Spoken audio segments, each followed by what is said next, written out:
It's World Dairy Expo. I'm Brian Winnekins, and thank you to Professional Dairy Producers of Wisconsin, AMPI, the Farm First Dairy Cooperative, Comro Sales and Service, also Dairy Business Milk Marketing Cooperative, and the Wisconsin Milk Marketing Board.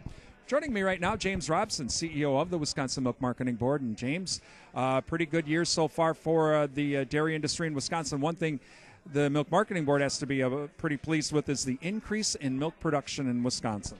Yeah, that's a very good thing. As you know, we bring a lot of milk in from outside the state, and if we can source more of the milk from within the state, that's a good thing for the dairy farmers here as well as for our different manufacturers and processors.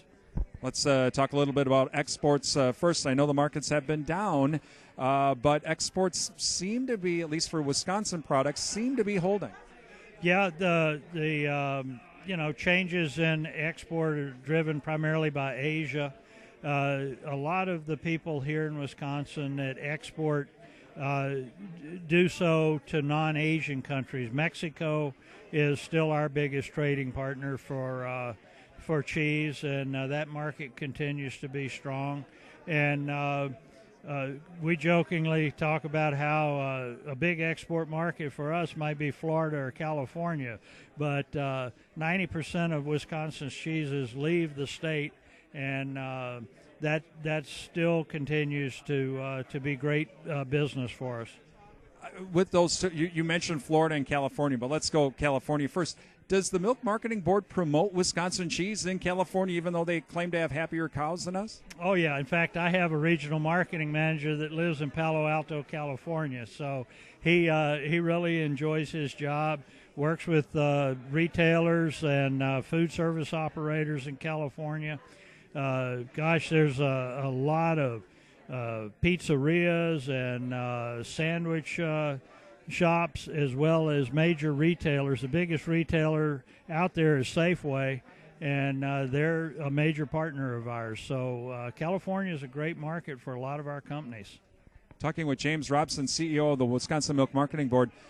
Future trading partner, Cuba. Is the Milk Marketing Board starting to work with them a little bit?